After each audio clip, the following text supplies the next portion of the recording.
Gracias. ¿Qué tal, amigos? Muy buenas tardes. Licenciado Óscar Grodzinski, presidente del Comité Central de la Comunidad Judía en México. Estimado Ishie Gitlin, presidente del Centro Deportivo Israelita. Señoras y señores líderes de las comunidades de diferentes orígenes aquí en México y en distintas ciudades del país. Amigas y amigos de la comunidad judía, amigas y amigos, buenas tardes. Me da mucho gusto reunirme con ustedes y yo diría que además finalmente esta tarde. Digo finalmente porque teníamos una cita pendiente en octubre, precisamente para los primeros días de noviembre, cuando lamentablemente fue el accidente en que falleció Juan Camilo Muriño, y eso nos obligó a posponer las cosas. Luego teníamos otro compromiso cuando recibimos a Óscar y a otros dirigentes en Los Pinos y nos veríamos en la gran cena muy esperada por todos, anhelada, con el Comité Judío Americano en Washington, que iba a ser precisamente el 3 de mayo, es decir, en plena epidemia de influenza. Y vaya, ha sido meses difíciles, pero finalmente hoy este reencuentro que nos llena de alegría, pues puede darse y aquí en el Centro Deportivo Israelí. Ciertamente he tenido varios encuentros en diferentes facetas con la comunidad. Recuerdo que nos reunimos hace mucho tiempo cuando yo era dirigente del PAN con los líderes de las comunidades, creo que en el centro sefaradí, de la comunidad sefaradí, si mal no recuerdo. Luego estuve aquí en el Deportivo Israelí en varias ocasiones. Una vez efectivamente jugamos fútbol. Qué bueno que Ishie no mencionó el marcador, porque sí, no fue muy honroso entonces. Luego tuve oportunidad de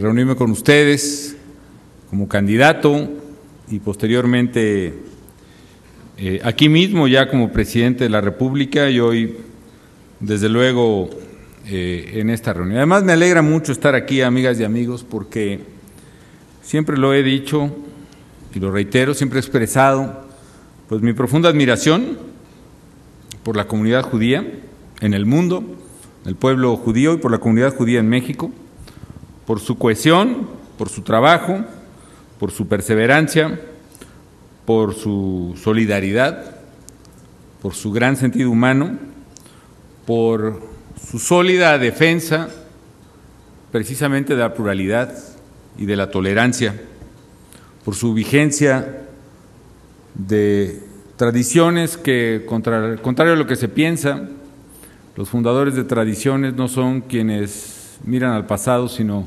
quienes miran al futuro con bases sólidas, decía Carlos Castillo Peraza. Y además estoy convencido de que muchos de los valores y de las ideas que yo mismo tengo, pues tienen una de sus más sólidas raíces precisamente en las raíces de la nación hebrea. Y sé que ahí está también una raíz fundamental de la cultura occidental y universal, la base de nuestras más preciadas ideas y principios de pluralidad, de tolerancia, de valores. Y por ello, desde luego que el pueblo judío, el pueblo del libro, tendrá siempre mis mayores consideraciones, independientemente de nuestra simpatía también para muchas cosas que han sido importantes para nosotros. Con la meroná que ustedes me regalaron la última vez que vine, celebramos también la Pascua, ciertamente, en nuestro rito en la casa, la encendemos y nos acordamos de todos y desde luego de la comunidad judía y de nuestros hermanos, como hacemos en esa noche significativa. Tenemos la mezuzá en la puerta de la casa 1, la cabaña que le dicen, para nosotros es la casa 1, ahí en Los Pinos donde estamos.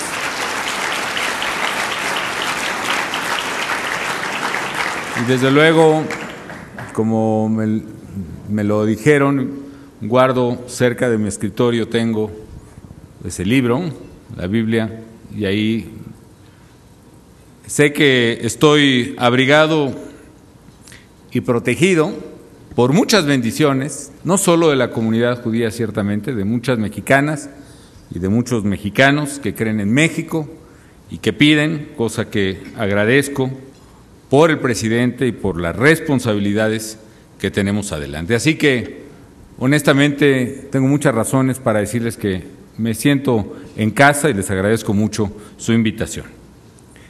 He señalado, amigas y amigos, que el respeto que siento por quienes en la diáspora supieron conservar su sentido de identidad y de pertenencia, por quienes nunca han perdido la fe y han tenido la sabiduría de perseverar durante miles de años, más allá de cualquier frontera y bajo muchos años y siglos de hostigamiento y de persecución.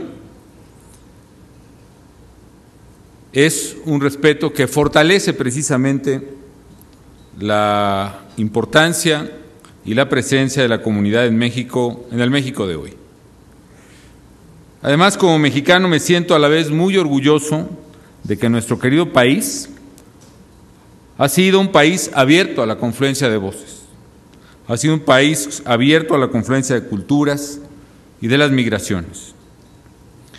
En nuestro propio origen está el ser una nación pluriétnica y pluricultural, cuyo crisol nace precisamente de la convergencia de raíces indígenas y euroasiáticas, de raíces que tienen su anclaje precisamente en la universalidad misma del hombre.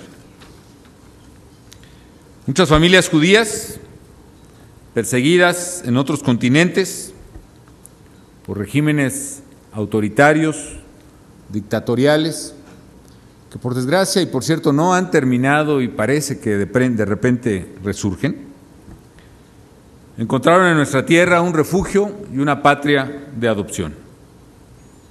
Y no solo la amaron profundamente, sino, como bien dijo Óscar, son profundamente mexicanos. También hay que decirlo, amigas y amigos, que México se ha enriquecido con las esforzadas familias judías en todas las áreas, en la cultura y en la ciencia, en el comercio y en la industria, en la academia, en el arte, en la filantropía y afortunadamente en el servicio público. Y desde luego me siento muy contento de contar con distinguidos y distinguidas miembros de la comunidad en el gobierno federal. La presencia, pues, del pueblo judío en México es parte ciertamente del pasado, pero lo fundamental es ser parte del presente y parte del futuro. Yo más que nunca, amigas y amigos, lo digo, porque nuestro México requiere del esfuerzo de todos, requiere del esfuerzo de cada una y de cada uno, requiere que cada quien haga de la mejor manera lo que mejor sabe hacer. Y lo requiere precisamente para, en la adversidad, ser capaces de construir un porvenir de prosperidad y de bienestar para las generaciones de hoy y de mañana. Son muchos los retos que nos ha tocado enfrentar y quizá en muy poco tiempo. Yo mencionaba algunos circunstanciales a propósito de lo que ocurrió precisamente desde noviembre a la fecha. Y por momentos parece que son retos descomunales y no faltará que para algunos parezcan insuperables. Cada uno de estos desafíos, por separado incluso, hubiera vulnerado y debilitado profundamente, quizá, a muchas naciones. El reto de la seguridad, por ejemplo, de manera aislada, o el de la peor crisis económica de la posguerra, también de manera aislada, o el del surgimiento de un nuevo virus mortal, si no se trata, con una enorme capacidad de contagio, como fue la epidemia, que por cierto le ha tocado el grado más alto de riesgo de grado que la Organización Mundial de la Salud haya determinado, el grado 6, como fue la epidemia de la influenza. Y hoy, amigas y amigos, aunque sé que muchos de estos desafíos siguen presentes y son fuertes y son retadores. También sé que el hecho de que a México le haya tocado enfrentarlos a todos, a sociedad y a gobierno, y no por separado, sino además juntos, al mismo tiempo, y que los estemos superando, también para mí es signo de fortaleza, de solidez y de esperanza de lo mucho que tenemos las mexicanas y los mexicanos por venir. Más allá de lamentarnos, en nuestro caso, de la fatalidad o de la adversidad, yo he considerado y sigo considerando con orgullo, me atrevo a decir que con alegría, que servir a México y servirlo precisamente en condiciones de adversidad es un enorme privilegio que agradezco.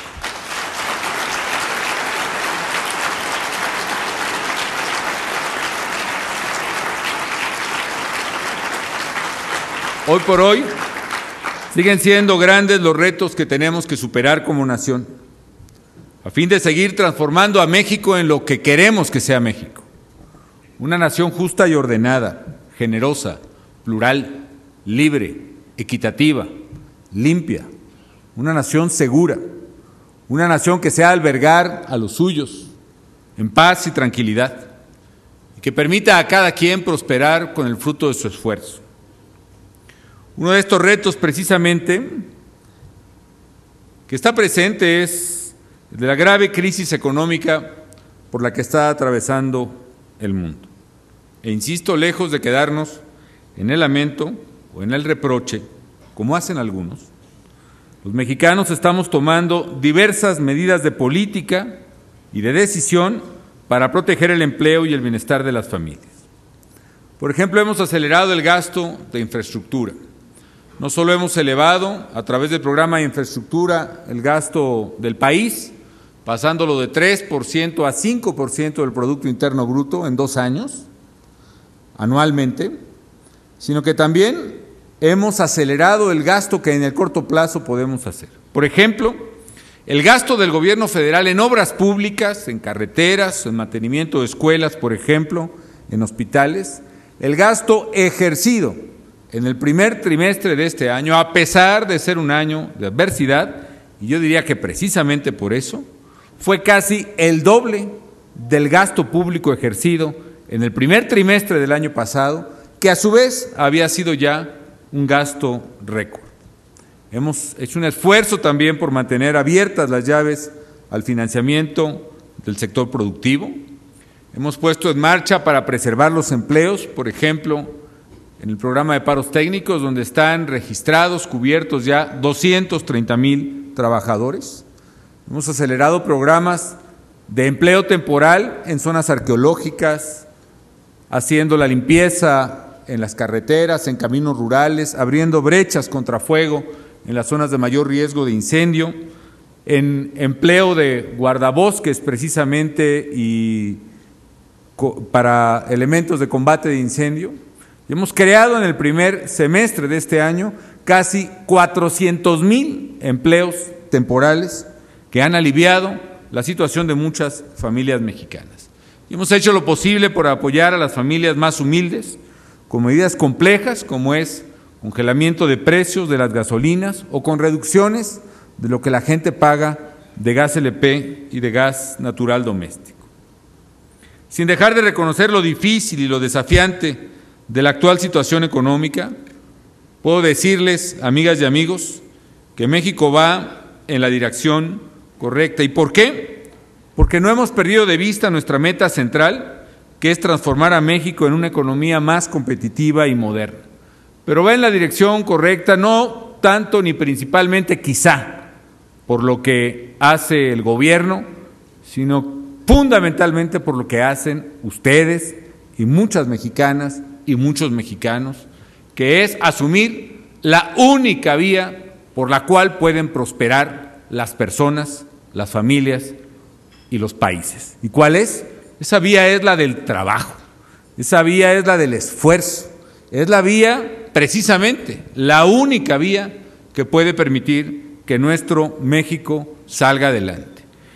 Y si hay algo que precisamente ha mostrado la comunidad judía en México, y estoy seguro en el mundo, es que este principio elemental de trabajar y esforzarse personalmente es la vía para salir adelante, es precisamente la gran lección que todos debemos aprender, porque también es la única vía de salida para la economía del país. Pero además, amigas y amigos, ya hay afortunadamente dentro de esta grave situación que hemos vivido algunos signos incipientes todavía, pero alentadores al fin, que nos permiten albergar esperanza de una recuperación. No solo son los signos que han registrado diversos mercados a nivel mundial, por ejemplo, el comportamiento de los propios mercados de valores en México y en el mundo, o bien la reducción en las solicitudes de ayuda para desempleo en Estados Unidos después de varios millones, de casi una decena de millones de desempleados en los últimos meses en Estados Unidos, sino también algunos signos aquí en México. Yo comentaba esta semana, y lo reitero con ustedes, un signo alentador, y es que, contrario a la tendencia de los meses marcados por el momento más grave de la recesión económica mundial, la primera quincena de junio, es decir, los primeros 15 días de este mes, ya registraron en empleos formales, registrados, pagados en el Seguro Social, es decir, sin contar el empleo informal, en términos netos, ya se registraron en México 17,000 nuevos empleos en la primera quincena de junio. Falta que se consolide esa tendencia, sí, pero estoy convencido de que en la medida en que nos mantengamos trabajando, esforzándonos, tomando las decisiones correctas y sobre todo manteniendo firmemente el rumbo a donde queremos ir, más allá de la tempestad, el mantener el timón, el mantener el rumbo, nos permitirá seguir adelante. Y el otro gran reto, amigas y amigos, ustedes lo saben, es el reto de la seguridad. Hoy estamos enfrentando, con todas sus implicaciones, con todos sus riesgos y con todos sus costos, a la criminalidad en México. Y la enfrentamos para transformar al país en un país de orden, de legalidad, capaz de garantizar la seguridad y la confianza de los suyos.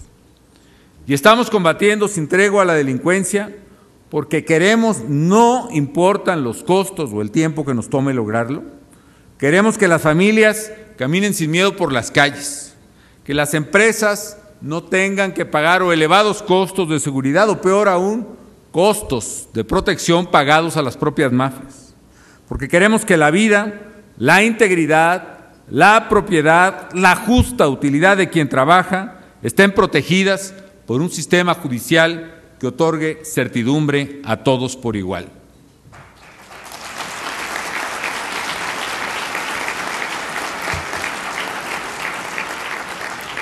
En esta materia quisiera enfatizar algo que parece obvio, pero que quiero subrayarlo claramente. Nuestra prioridad es la seguridad. ¿Y qué quiero decir con ello?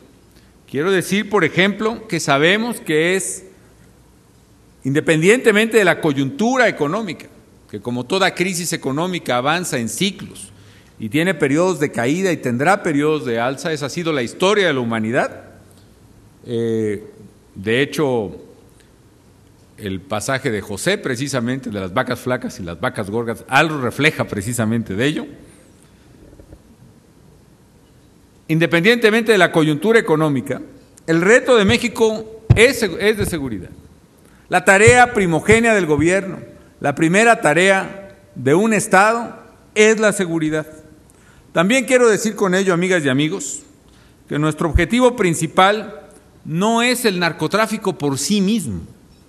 Nuestro objetivo más importante como gobierno es el crimen y el crimen organizado, del cual ciertamente el narcotráfico es una parte, y quizá la más rentable, quizá la más lucrativa, pero una parte al fin.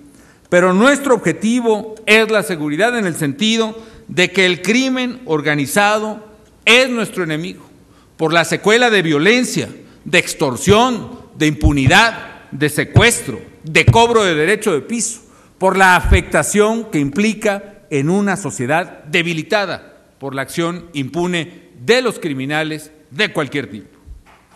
Y esta no ha sido, amigos,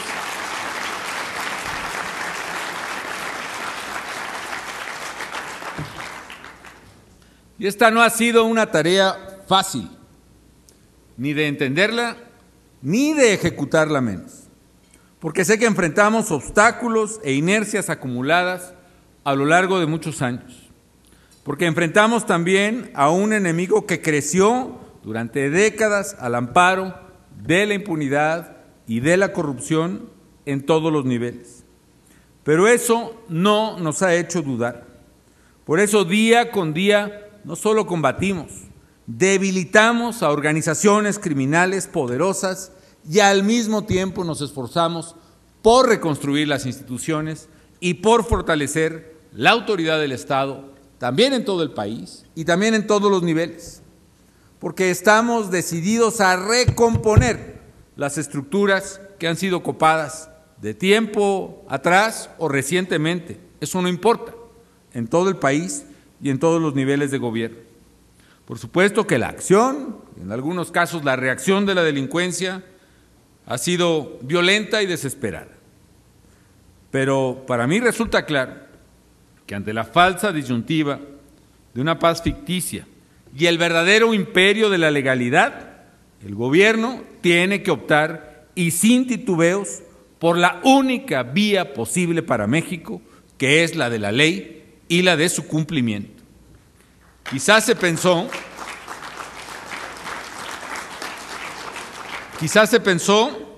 que permaneciendo indiferentes quedaríamos a salvo dentro de nuestras casas o de nuestras oficinas de gobierno.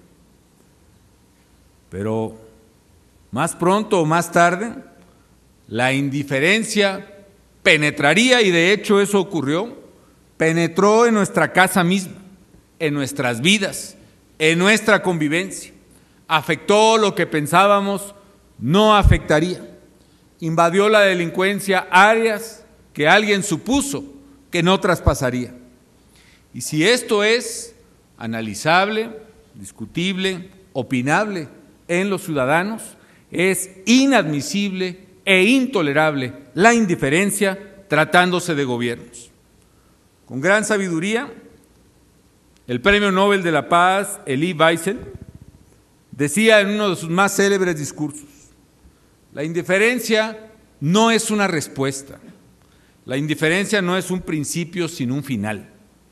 Más aún, la indiferencia es siempre amiga del enemigo porque beneficia al agresor, nunca a la víctima.